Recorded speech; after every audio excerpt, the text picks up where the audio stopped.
A grande maioria dos pensamentos do cérebro vão ser gerados para você se defender. Porque o cérebro é uma máquina feita para você sobreviver e você se reproduzir. Tá. Para passar adiante o teu legado. Então ele vive para isso. Ele é bem primitivo. Por isso os instintos, né? Por isso a competitividade. E o que vai mudar isso é a nossa capacidade de consciência, de reparar isso, de ter o conhecimento, de ter autoconhecimento. Fazer novas conexões dentro e fazer do cérebro. novas conexões. Nós somos os únicos animais que podemos fazer isso. Que evoluir conscientemente. Nenhum outro animal pode evoluir conscientemente. Eu digo que a consciência é o nosso drone. Tá. Você sai e fala assim, porra, nada a ver isso que eu tô pensando, é ridículo, é egoísta, é mesquinho, seja lá o que for. Então, a consciência é quando eu vejo de fora, observo e falo, não quero ser assim, quero ser uma pessoa melhor. E o que acontece hoje? Nós não usamos esse poder de consciência porque a gente realmente está achando que a vida é isso que está acontecendo aqui agora.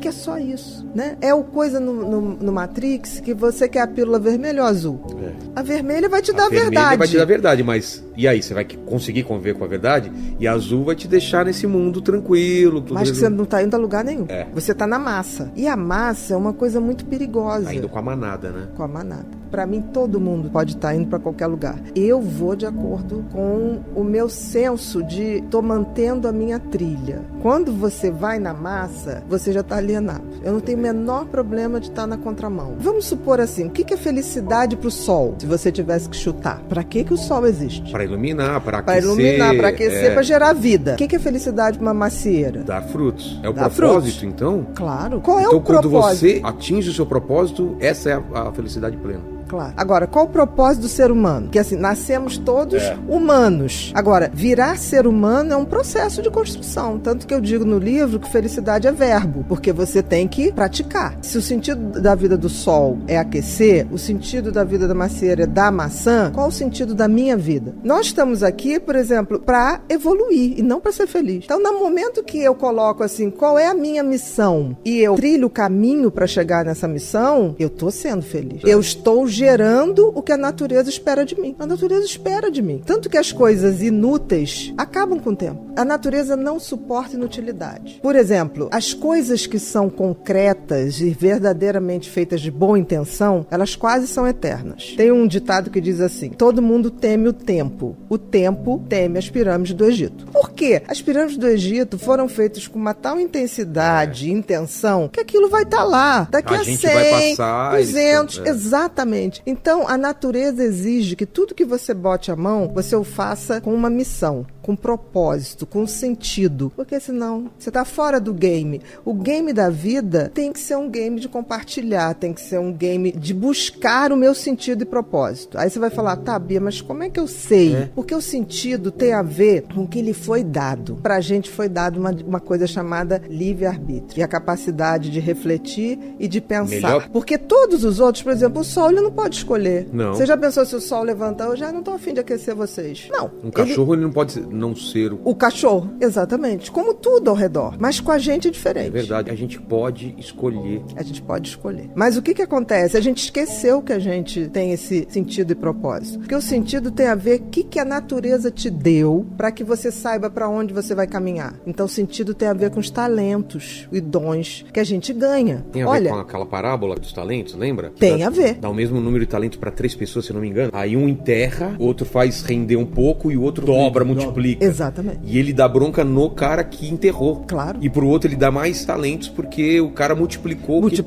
Ele não foi inútil em nenhum momento, porque não basta o meu sentido de vida. Eu pegar o meu propósito, enterrar e falar, ó, tá aqui guardadinho. É aquilo que a gente tá falando. Se você tem esse conhecimento e você não colocou isso pra fora, esquece. Talvez você não seria feliz. A natureza te corta. A natureza te corta. Fisicamente e emocionalmente. Em todos os sentidos. O que não dá frutos, de alguma maneira, aquilo vai se perdendo. Não tem como. É uma regra da natureza. Você está aqui para servir. Por exemplo, a água não bebe a água. A macieira não come a maçã. Então, assim, nós temos a obrigação de descobrir o sentido da vida e aí o universo é tão bacana que ele te deu dicas, que é o tal do talento. Ninguém tem um talento por nada. As crianças vêm com talentos muito claros. Aí o que acontece? Pelo menos na minha geração. Ah, não, isso aqui não faz desenho não, que agora você tem, não vai dar dinheiro. Não, isso você não faz. Hoje as coisas estão mudando, porque tudo é capaz de gerar dinheiro. dinheiro. Então, no sentido, se você tem uma educação legal e detecta no teu filho desde muito cedo qual é o sentido da vida dele, que é exercer aquele talento, exercer aquele dom, aprimorar, receber outros e tocar à frente. Agora, e o propósito? O propósito é quando eu pego isso para transformar a minha vida numa pessoa melhor e também depois eu compartilho. Então, quando eu pego o sentido e compartilho, aí eu atinjo a glória da vida. É a tal felicidade. Por que é tão prazeroso compartilhar as coisas? Eu falo por mim, assim. Você vê o seguinte, não podemos esquecer que nós somos seres sociais. Sim. Então, nós nascemos para atingir o outro, para nos conectar com o outro. Nossa. Isso está no nosso DNA. É inacreditável. Por isso que a gente tem empatia. E isso é tão precoce que um bebê de 8 meses já detecta quando uma outra criança sofre. Não sabe nem o que está acontecendo, mas choram. Então, assim, nós somos impelidos. Eu digo que navegar é preciso, ir na direção do outro é preciso. Viver não é preciso, mas ir na direção do outro é preciso. Porque a gente só se faz na convivência com o outro. Por exemplo, por mais diferença que eu tenha de você e você de mim, é nessa interação da gente que eu me reafirmo ou não. Porque quando eu falo assim, Guilherme, eu entendi isso que você está falando, mas eu sou o oposto. Mas nessa hora que eu digo eu sou oposta, eu estou me reafirmando. Eu sou diferente dele. Por isso.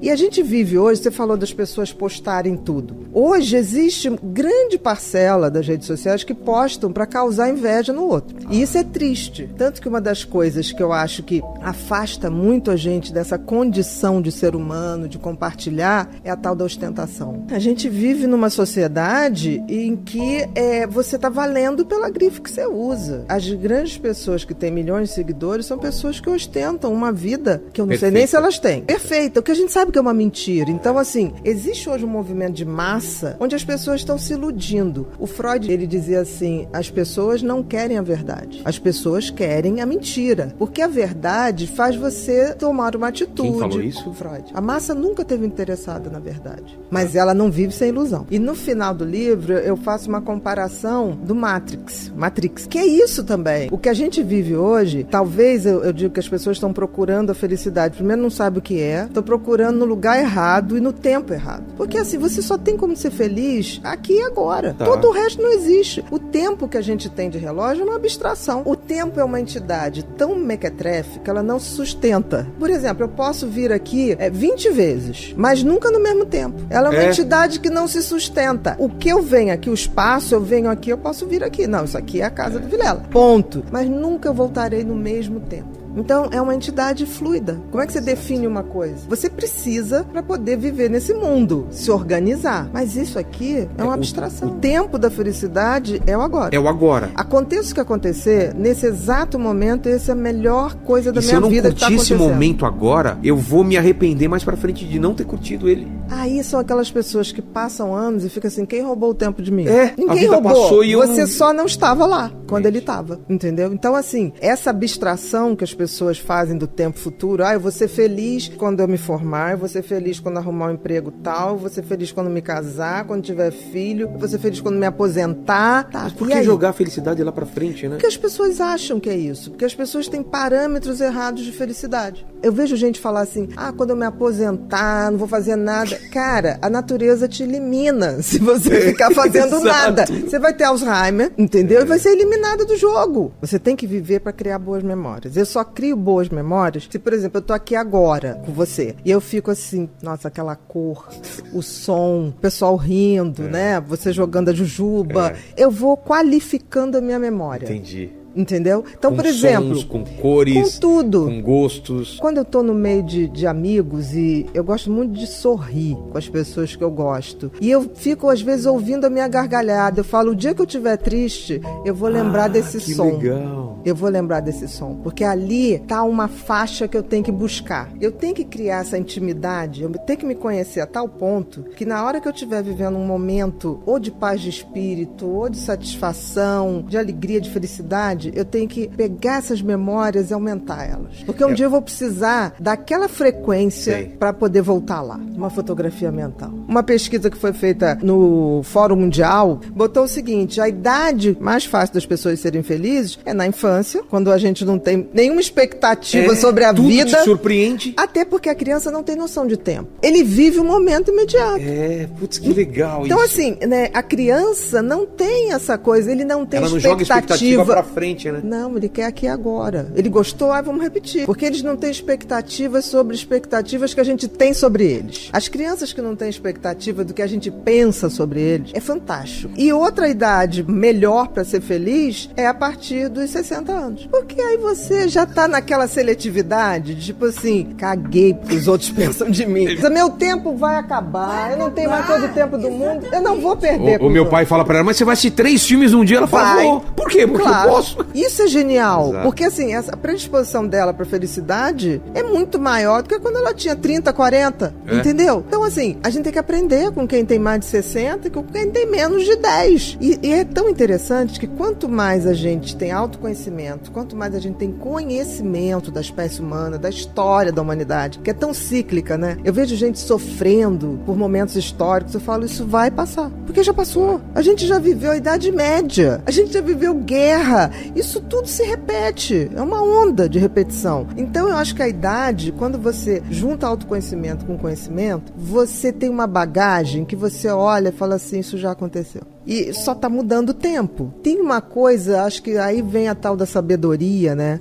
Que fala assim, calma, isso também vai passar. E passa. Porque a gente também passa. Tem que entender que o universo, ele é cosmos, ele não é caos. O que significa? O cosmos tem leis que governam o universo. Que a gente vai entender tudo? Não vai. Mas tem leis. E a gente tem que entender que isso é regido por leis e tem que aceitar. Por exemplo, a finitude é uma lei. Não tem como. Então tem gente que fala assim, não fala que você vai morrer. Eu falei, mas gente, qual o problema? O meu problema é morrer sem deixar um legado. Aí eu sou o fruto podre, que apodreci e não dei frutos. Se eu tô na minha trilha fazendo o que eu acho que foi me dado como talento e compartilhando isso e vendo isso crescer, gente, tá limpo. Eu brinco que a gente sempre tá num trem, né? A vida é um trem. Em algum momento, quando eu cheguei aqui, né, há 56 anos e alguma coisa atrás, eu acho que eles abriram a porta do trem e me jogaram. Pá! Aí falaram assim, Bia, vai lá e faz o que você tem que fazer. E aí, depois, eu acho que em algum momento, esse mesmo trem vai passar, eu vou estar bem assim, vai falar, Bia, hora de vir. Eu vou pedir 20 segundos. E aí vai passar aquele filmezinho, eu vou falar, tá limpo, vambora. Valeu a pena. Vambora. A pessoa que chegou era assim, e a pessoa que tá indo é uma pessoa melhor. Só isso. É isso. A morte faz parte da vida.